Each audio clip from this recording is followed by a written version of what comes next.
Welcome to Merrifield's Gardening Advisor, brought to you by the experts at Merrifield Garden Center. Join us as we discover beautiful plants, new trends, and exciting ideas for your landscape. So let's get growing together. Merrifield's Gardening Advisor, bringing out the best in your garden.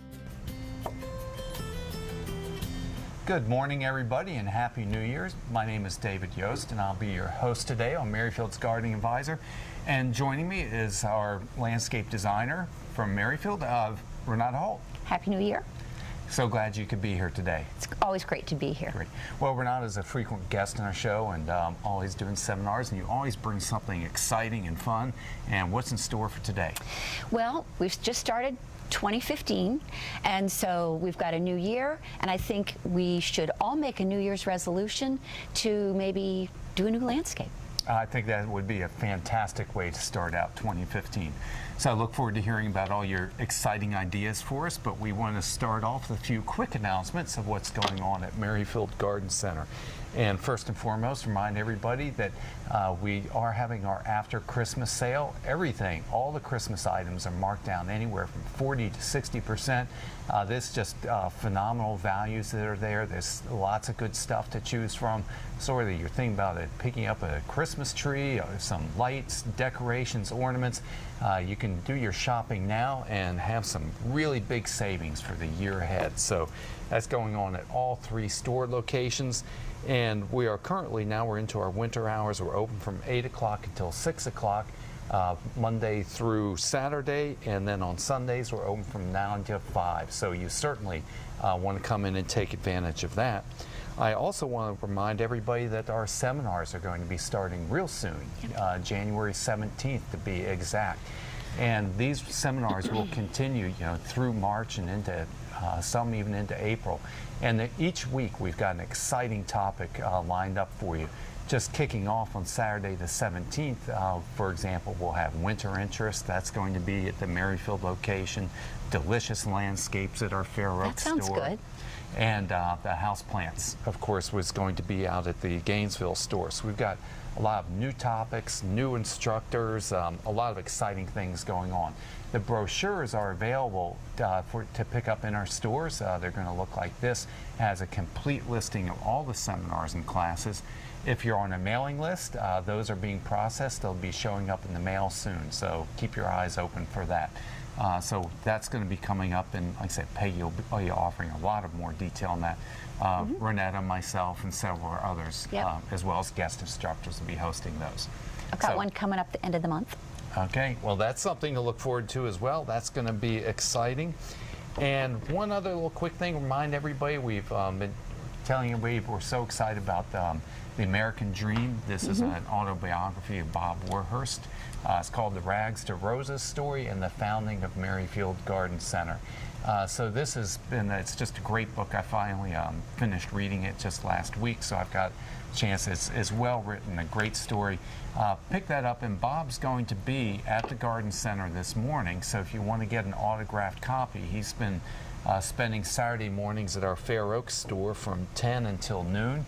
You can purchase the book and visit with Bob and get it autographed there. Or if you prefer to come out on Sunday, he'll be out the Gainesville store from 10:30 till noon.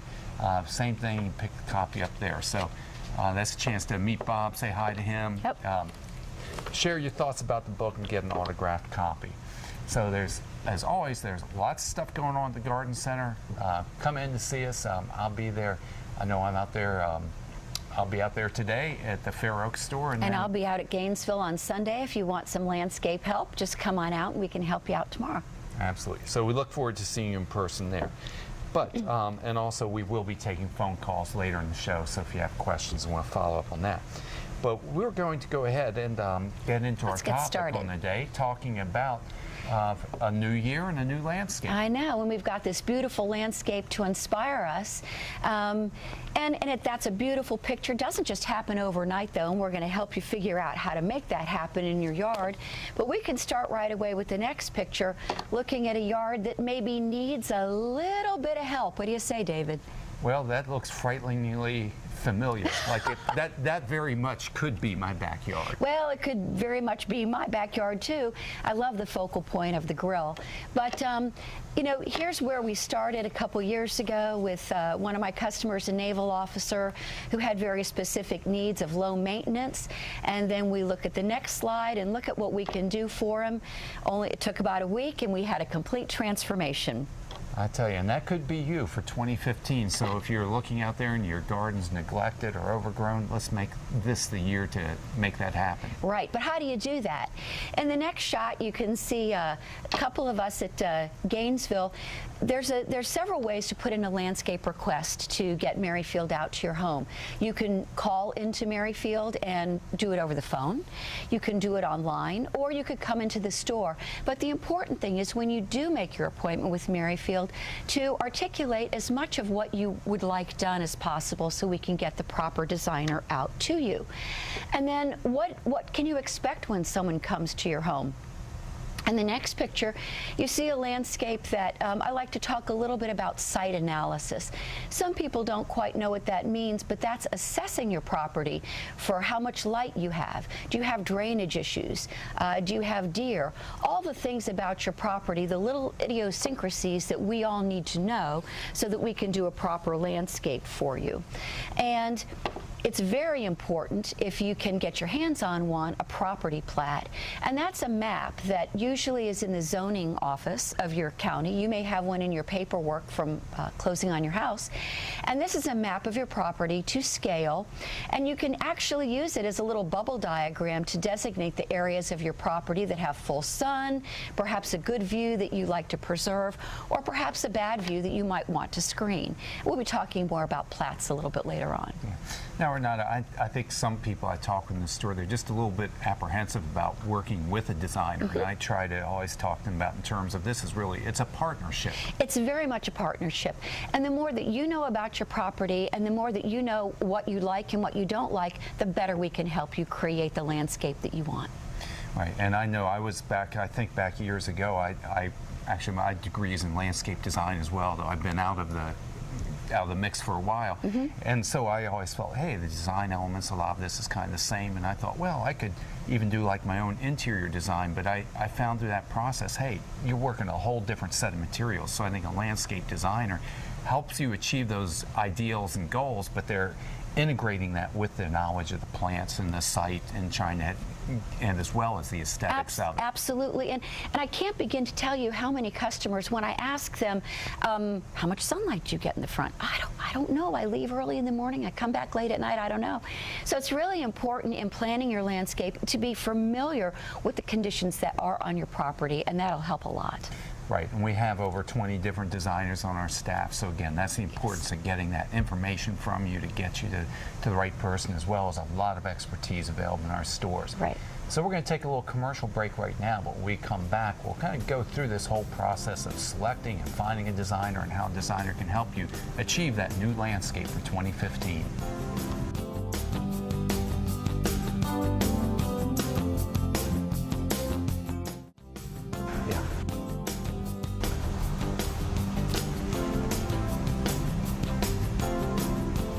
Welcome back to Merrifield's Gardening Advisor, and I'm here today. I'm David Yost with Renata Holt.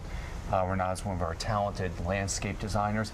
And Renata, we were talking a little bit about this whole process of working with a landscape designer, kind of forming this partnership. Yes. Having somebody come out or help you do an analysis of the site and so on. And you've got a couple examples for us now of what to expect in terms of working with a designer. Right, I do. This is a landscape in Fairfax. This is a job that I did just recently, and they had some really nice elements. They had this beautiful Japanese maple that you can see, needed a little bit of a haircut, and they had done their landscaping themselves quite a number of years ago. Also, they had an interesting element to their front yard is a slope. Now, some people would say that that's a problem or an issue. I look at it as an opportunity. And I also like that it's a townhouse because partially because I live in a townhome and people feel limited, like it's right. like they don't have any space to work exactly with. Like, oh, you know, maybe I should just plug in a few different plants or something. And that's kind of the typical mindset of a of a townhome. However, this customer had a greater vision, and when she approached me, she said, you know, we're really ready for a huge difference. We really want to change. What can you do? And so again, very important is to engage the customer and find out what they want, what plants they like, what their taste is. And so in this case, you can see in the next picture, after assessing the property, the slope, the situation, we did quite an extensive landscape for her. We built stacked stone walls. We gave I think she had a name for the Japanese maple, but I forgot what it was. But we gave him a haircut, added some other plants, and what was really delightful about the customers here is that they helped pick out their own plants. They came and picked out the stone that they liked, so they were able to customize the landscape for themselves. It's not my landscape. I can help them create the landscape that they want, but it's your house. It's your property. You should have it the way you want it.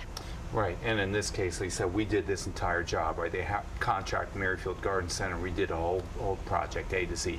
A to Z, absolutely. And so, in talking about levels of landscaping and things, we can go to the next picture, and we can talk about design.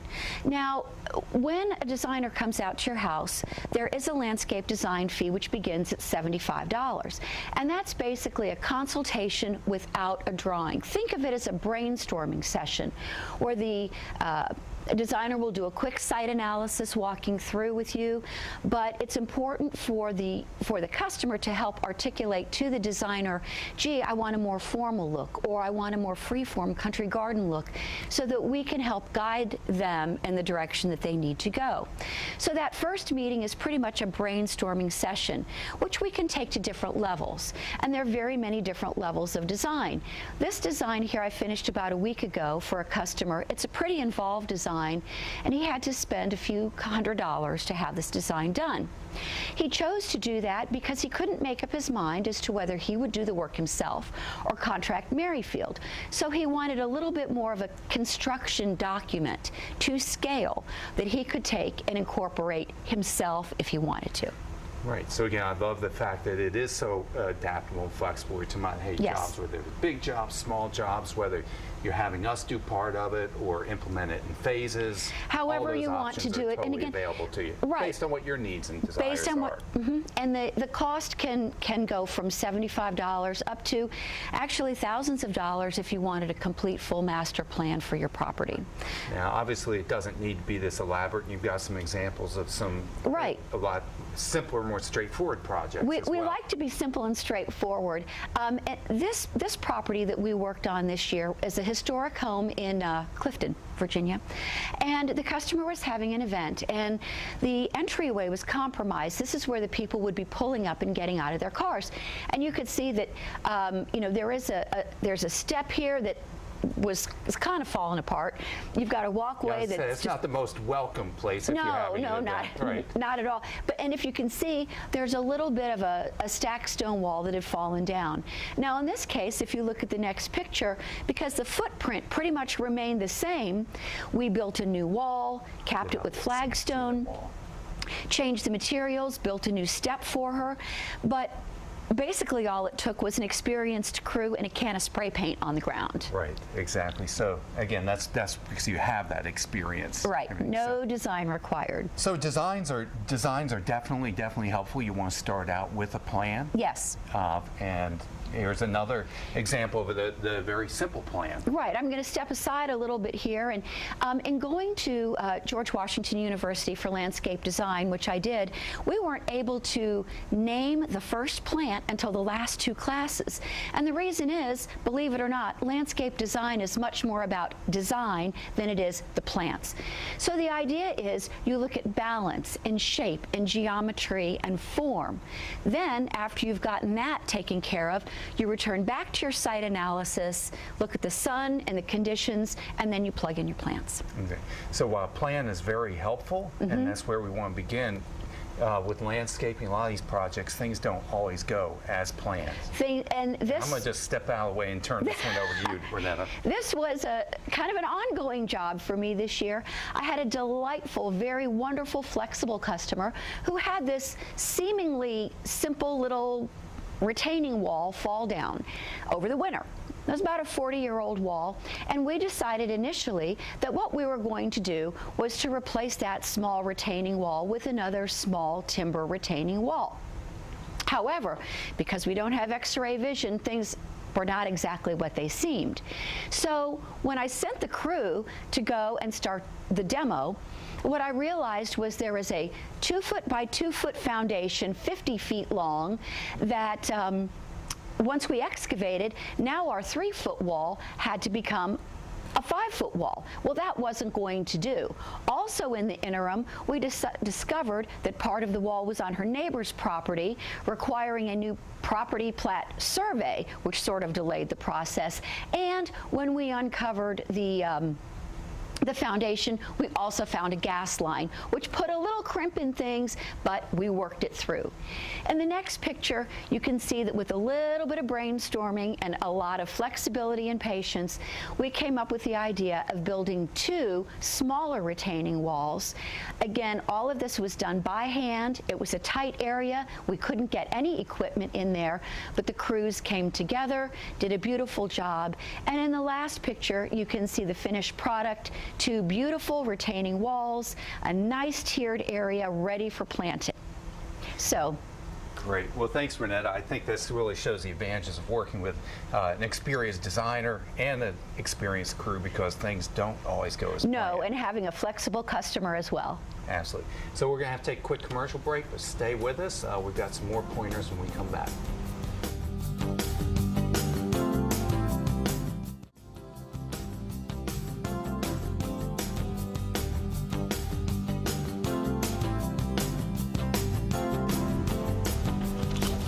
Good morning, everybody, and welcome to Merrifield's Gardening Advisor. We've been talking about working with a landscape designer to help you achieve those goals and plans that you might have, and what a great way that would be to start out the new year.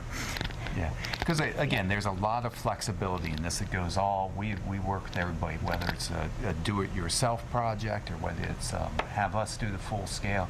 And we have a variety of services to help you achieve that goal. We do. And so we just want to make sure that we have happy customers and that we achieve the goal that they want. And even if you, if you're a do-it-yourselfer and you want to come to the garden center, we do provide a free service if you come to the garden center. Just on the lot, we have some designers on the lot and plant specialists that can help you figure out, or even do a simple little design for you.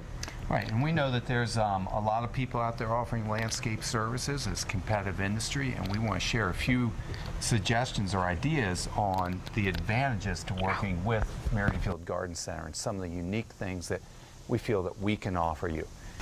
And I think a part of this picture is just showing that we have the resources, the equipment, and the expertise to get the job done and to get it done in an expedient and clean way. We do. This is a Techo block fireplace that we are installing, and we also have everyone that comes to your property from Merrifield is a Merrifield employee. We don't subcontract.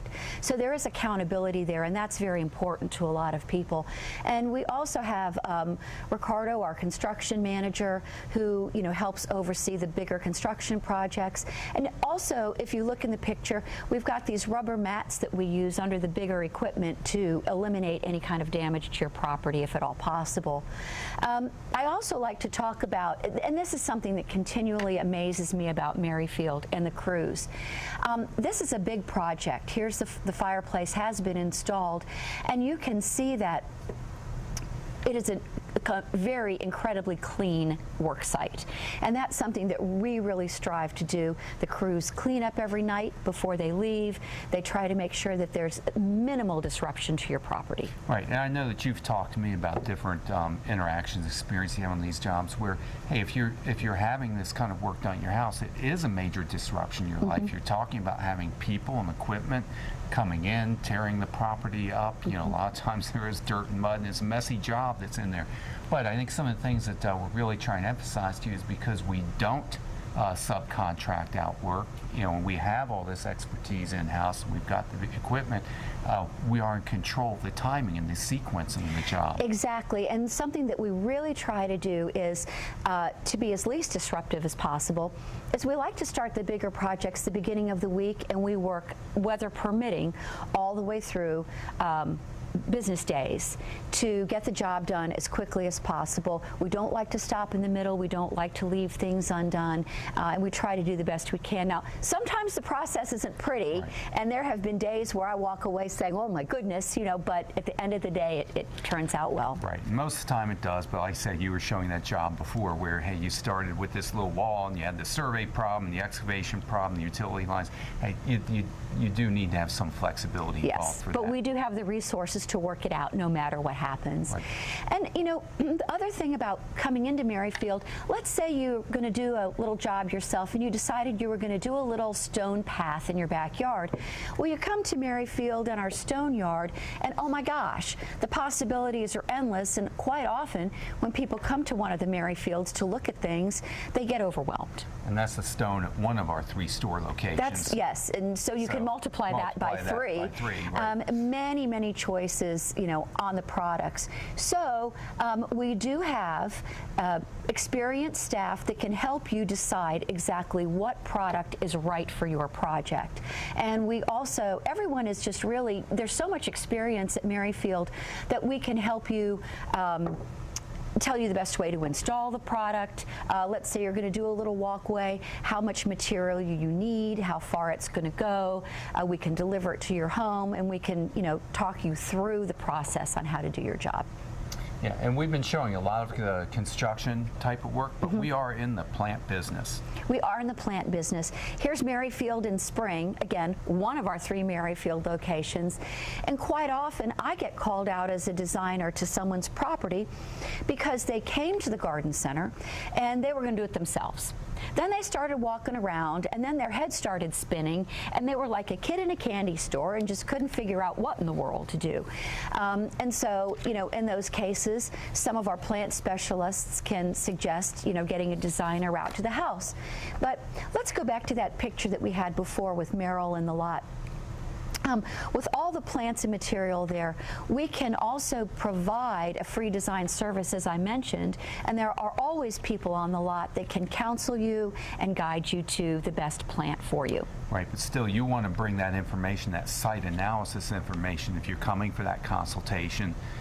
Even having some photographs and measurements is very helpful. The more information you have, the better the final end product will be. And then, if we look at the next picture, we also are very committed to helping you learn the best way to plant and the best way to maintain your plants and keep them healthy. So we've got planting and watering guides, plus we have all the experience in the world to help counsel you if you think that your plant is not doing well or has a bug or a fungal problem. You can bring it into the info desk and we can help you out that way as well. So then, you know, let's say you do come to the garden center and you want some help, but you know, you need a little bit more help than usual. We have golf carts at the Fair Oaks and the Gainesville location. We can drive you around. We can help you with your selections. We can deliver the plants to your house. We can load them in your car. We can do just about whatever you want to do. Right, and well, when you consider, you know, like Gainesville and Fair Oaks are 40 acres each, 10 acres at Merrifield. You know, this is large property, so sometimes just getting to the back of the tree section or something can be a little bit of a trek. Now that's nice. It's a nice walk to make. But if you are not feeling like you want to, the weather's bad, then we can help you out with that also. That's right. And you know, again, getting back to just the whole design process, you know, I may sound like a broken record, but I think one of the most important things is for the customer and the designer to come together and actually talk about tastes. And you know, when you drive up to your house, what do you want to see? Do you want to see a formal landscape? Do you want to see a casual landscape? You know, we've got to be able to tailor it to you. So the more information you can give us, the better. Absolutely. Okay, it's time for us to take another commercial break, but when we come back, we've got a few more examples of the different types of projects that we can assist you with. Hope you stay with us.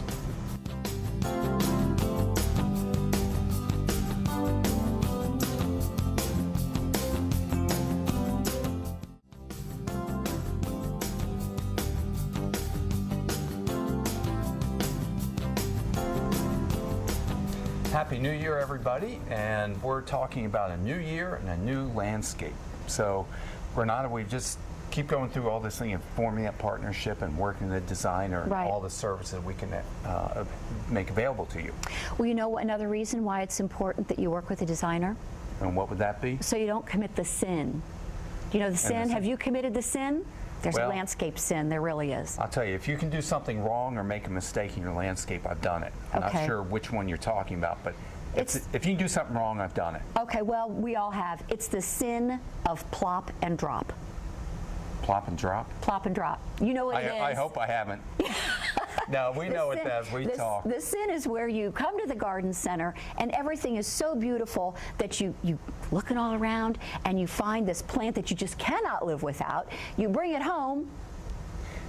And then you find some place to drop it. Find some place to drop it because you might not have the right place.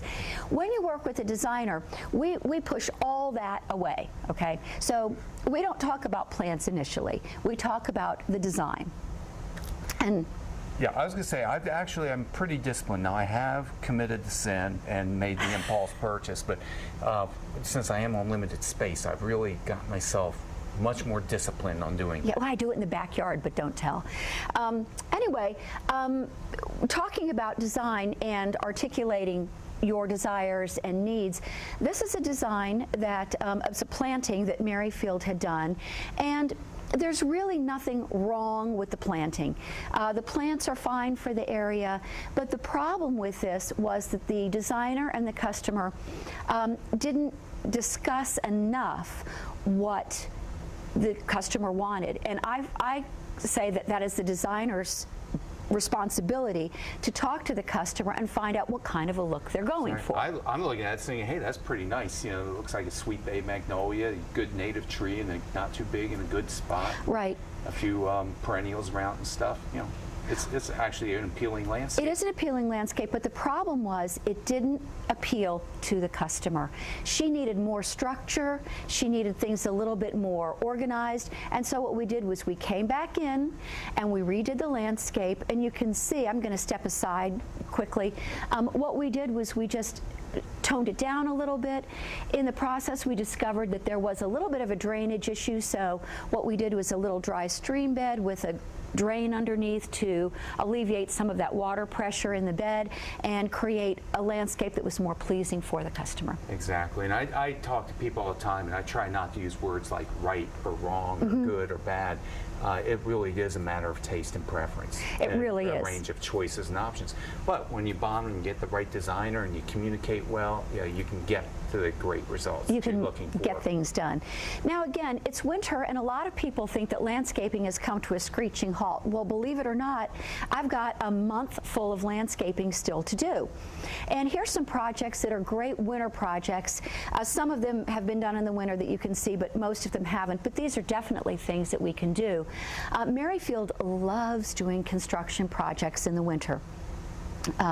In this case, we had a customer with a very sloped backyard. She's an avid gardener. However, it was becoming harder and harder for her to maintain her backyard. She couldn't mow the slope, and she needed some retaining walls to level out and tier her backyard. So that's what we did. We created a series of retaining walls. Now, right now, you can see there's no plants, but it's mulched, it's perfect, it's ready for her planting in the spring. Excellent. And I will mention there's a lot of planting you can still continue at this time of year. It just depends a little bit on plant-by-plant basis and job-by-job basis. Absolutely. You can see in the next picture, we are still doing some planting. It's also a great time to plan your vegetable garden. If you need to build some raised beds, get the beds amended for those early season vegetables, what do we put in? Lettuces and broccolis and cabbages and things, now's the time that we can go ahead and help you amend your beds, till everything up, get it all ready for spring vegetable gardening. Absolutely, and I love the raised beds that make everything a little bit easier for us. They do. They do. But again, talking about planting this time of year, some people say, oh my gosh, well, what do we do, if the ground freezes? Well, around here, even if the ground freezes, it's only a couple of inches. And in the next picture, you can see Joey. He's out in the country. I believe he was out in Marshall. And we had some big trees to plant. This was about a month ago. And we've got, this is a dingo piece of equipment that he's using, which has made it a whole lot easier. All the trees that we were planting had a really large root ball. And we certainly can hand dig it. That's not a problem. But in this case, there weren't any utilities present. There was nothing to prevent us for making it a little bit easier on ourselves, and so we use this equipment to go ahead and dig holes for the trees.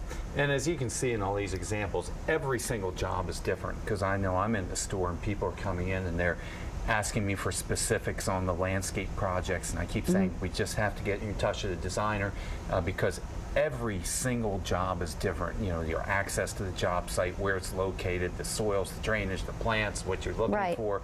And so all those case things, by case. And it's a good thing you said that to remind me, all those things play into the cost of the final project. A lot of times people will ask for an estimate on the spot or over the phone. We actually have to see the site. We have to see the conditions. Can we take the tree off the truck and put it right into the hole, essentially, or do we have to get these trees over the river and through the hills to grandmother's house, which could also affect the cost of the project? Exactly, and that's the problem. Everybody, it's a reasonable question and expectation to have, but we just can't answer those questions until we are on the site and see it. Right.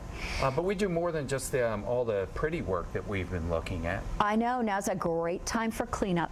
Great time for cleanup. This is a wisteria run amok. Yeah, and it's a little hard to see, but this is back there. You see a chair. A nice I'm standing in front of it. Sitting there. No one sat in that chair for a while. It looks like yours is about swallowed up by that wisteria as well. I know it is. Well, this is one of our dear customers, and we've done a lot of work for her. And this is a wisteria that she inherited from her mother about 60 years ago. And it had eaten her fence, and was on both sides of the fence, and it went the whole length of the fence, and now it was beginning to jeopardize the neighbor's property. So she came to Merrifield and said, I think it's time for a new fence, and I think it's time to get rid of the wisteria. And so there's really only one way to tackle a project like this. Yeah, because that is tough, getting wisteria out of the ground. If everybody knows, very aggressive, very invasive. We'll Bamboo, get these wisteria. pictures quickly. That's right. And here's the answer: Santos and an excavator. Yeah. What more could you ask for? Yeah. Now Santos has been with us like 20, 30 years. That's right. And look at that smile on his face. He's raring to go. So after he gets going, we can take all that debris. We can actually put it into a dumpster. We have dumpsters available for customers too. We can deliver them if you've got a big project that you need to have done and you've got a lot of debris. We can deliver it to you. You can do your project. We can pick it up afterwards. So we do provide that service. So it's in the dumpster, hauled away. And then we have a nice clean slate. Look at that, all beautiful and ready to go, ready for a new fence and more plants. And as you know, we love to get you new plants. Great. Well, thanks, Renata. This is just scratching the surface of the range of services that we have available for you. We're going to take a break. We also want to hear from you. If you can give us a phone call, please call us with any of your gardening questions, 703-387-1046. And when we come back, we'd love to hear from you.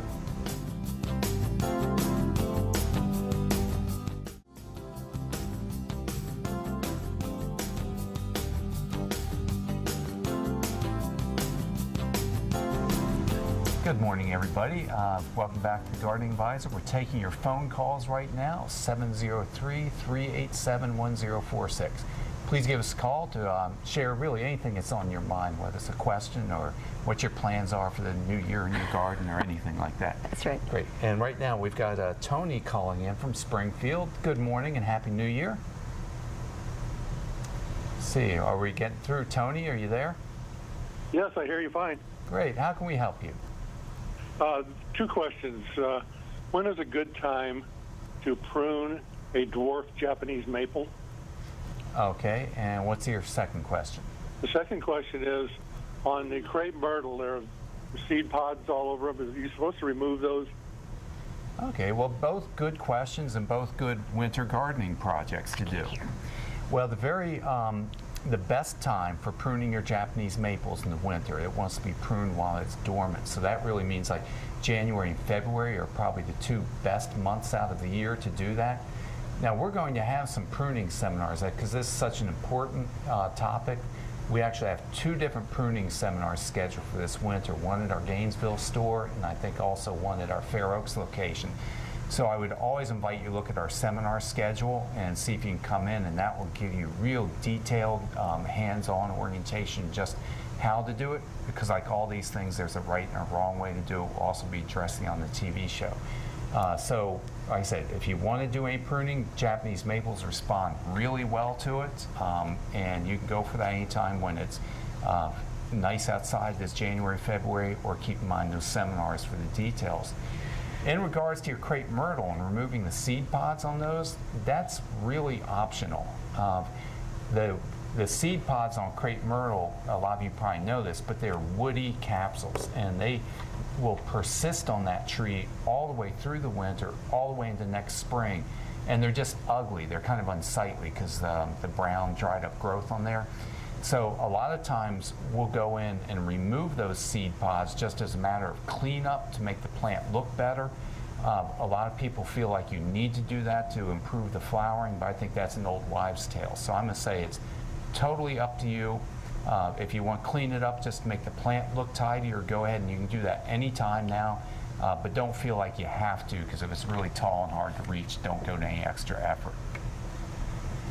So I hope that answers all the questions, and you have a great 2015, Tony. Okay, we've got our next caller in, and that's Gretchen. How are you doing today? So Gretchen, how are you doing today? I don't know if we're having problems with our phones there. I think we are. I'm not hearing. Hello. I'm not hearing anything. Oh, well, now I hear Gretchen. She's coming Okay, hello. in. How are you? We're doing just great. Good. Happy New Year. Happy New Year to you as well, and how can we help you? Well, I have a large statuary. It comes in 5 parts. It's an Asian piece. Lantern. When is the best time to level that out? Because I've had it for over 20 years and it's now sinking on one side.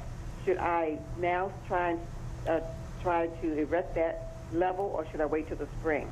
I'm sure this is something you've run into before. I can hear the beginning of it. Well, Gretchen has a big piece of statuary, so 5 different pieces, Oriental, and it's kind of listing to one side. And trying to think that might be a good winter landscape project. Yes, and that's going to happen from time to time, because as the ground moves, especially when the statues or the fountains are in different pieces, what will happen is they'll need to be shimmed up or adjusted from time to time.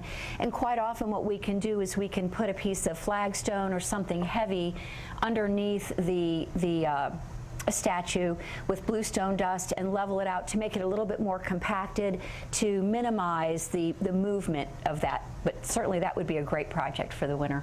Oh, for the winter. Okay. Yes, All right, ma'am. great. Okay, great. Thank you so much. Thank you. Thank you for calling, and have a wonderful 2015. You do the same. Thank you. Okay, Bye-bye. we sure will. Bye-bye. And let's see, now I understand we've got Nancy calling in. And how are you doing today, Nancy?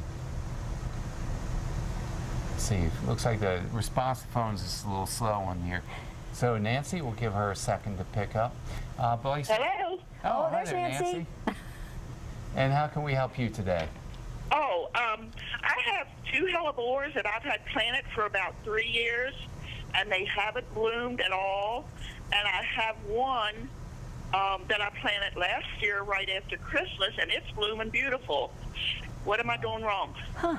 I don't know what you're doing wrong. That's always that's one that always gets to me. So you heard she's got the hellebores, And I don't know, because hellebores are usually, very, very prolific. Now, do you know the colors of the hellebores that are supposed to be blooming that haven't bloomed? One of them's a pinkish like, and one of them's a yellow like, and the one that's blooming beautiful is a white. but it's only been in a year. Because sometimes what I've noticed is I haven't thought they've been blooming because they bloom so early that I missed them. But I don't know why a hellebore wouldn't bloom. Any suggestions for what she could do? Just a couple things come to mind, Nancy. There's what's called the Christmas rose, which is blooming now, and there's a Lenten rose, which won't be flowering until we get probably into February, March. So those other two may still bloom.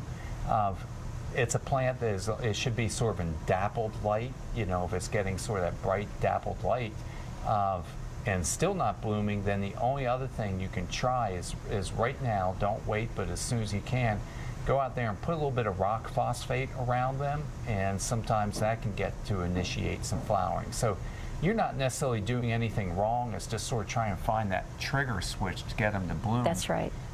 And the weather, I mean, we've had plenty of rainfall, so They should be. If they're getting sufficient light, we'll play around a little bit with the fertilizer on there. Do you think they could be planted too deep or not enough, not deep enough? Or? Well, if the plant is healthy, that wouldn't have any effect. You know, if the plant looks good, then they're planted properly. It's just, you know, maybe it's just being persnickety about giving you some flowers. Yeah, so I would, like I said, go ahead and put some either, you know, like a rock phosphate or superphosphate. Some of these are like 0.20 or 0.40, something, you know, where that middle number is on there, and do that earlier and later because it's slow acting. Okay. Well, Thanks a lot. Good luck with that, and we'll get you some. Hope we can get you some flowers there for the new year. That's sad. Good. We're going to take another quick commercial break, but we'll be back with more of your phone calls.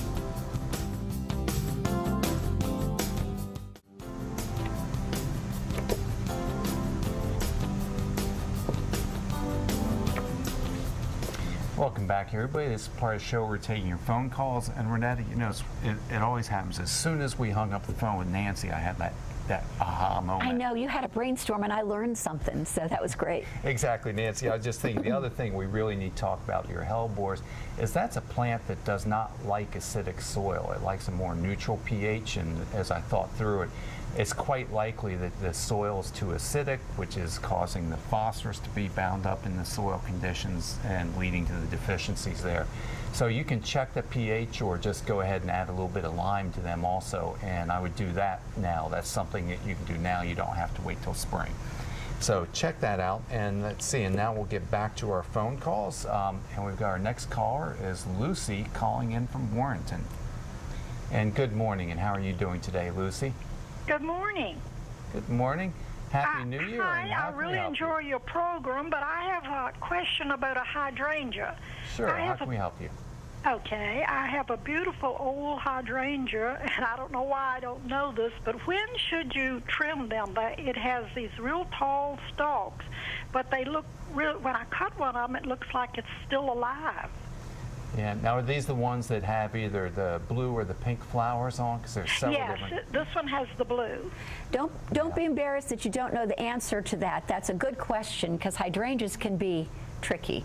Yeah, oh, okay. There's so many different ones. Now, the one that you've got, what they call the big leaf hydrangea or hydrangea macrophylla, like you said, those stems, they're still alive, and those stems are what are going to produce your flowers next spring. Oh, okay. So resist the urge to cut them back. If you cut those stems off, I know they're not pretty, but if you cut them off, you're also cutting your flowers off for next year. Yeah, I cut one and two, and I said, no, these things are still alive, so I'd better leave them. I'm glad you stopped.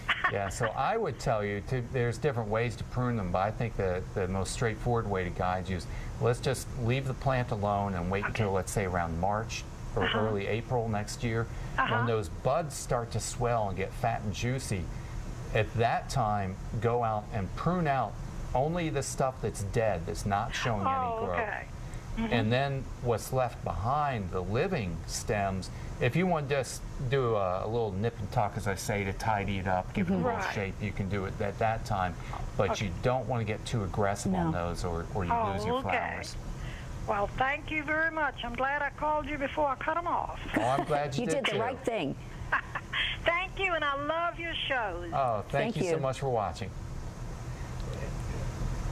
Okay, and let's see, and now we've got Julia calling in from Springfield. That's our second caller from Springfield. I know. That's where you live, too. Yeah, close to it. Close to it, so right down your neighborhood, Renetta. That's right. So how are you doing, Julia, and how can we help you? Pretty good. How are you? Great. We're doing just great. I have a 5-year-old persimmon fruit tree. It blooms every spring for a couple of years. It eventually provides a couple of hundred tiny fruits, but they all eventually fall and leave me with nothing. The tree is healthy. And I hear this about persimmon trees all the time. And here's the thing, Julia. Persimmons, they're easy to grow. You can grow them in an area that they're so durable and free of pests. The thing is, we really don't have quite the ideal climate for it, because persimmons, once that fruit is set, they really need to be kept on the dry side of things. And most of the time the fruit drop is because of either your watering or years like this where it's really... It's just been... We've had over 40 inches of rain. I Right. think we're getting close to 45 inches for rain for the year. Good for some plants, but... Yeah, and the persimmon might be able to tolerate that in early spring, but once we get to the fruit development, fruit ripening stage, it really needs to be kept on the dry side of things, and if it gets years like this, particularly where it's wet, it's going to drop the fruit, and I don't know if there's much you can do about that. No, I don't think so. Can I fertilize it or something? Or when do I prune it also? It's getting to be like tall. Yeah. The time to prune it is in the winter now, in this January, February time period. And again, I invite you to attend our pruning classes this winter for more detail. So that's a winter project. I don't think you want to fertilize this tree. It sounds like it's growing well and it's producing fruit. I don't think this has anything to do with the fertilizer. It's simply a function of the weather and the water. So the best thing to do is like don't overwater. Right. If you don't want to supplement or add any watering yourself, but in years like this with 45 inches of rain, I don't know that there's really much you can do. That's part of gardening. You take your wins and your losses. That's right. Sometimes there's a good year, sometimes there's not such a good year. I'm hoping this year's going to be a good year. Okay, we'll look for that as well. We're going to have to go. We've used up our time. Renetta, thank you so much for Thanks being for with having us me. here today. Those are great ideas. Come in and see us this weekend at the Garden Center. Yep. And next week, Peggy will be here talking about making the most of your winter.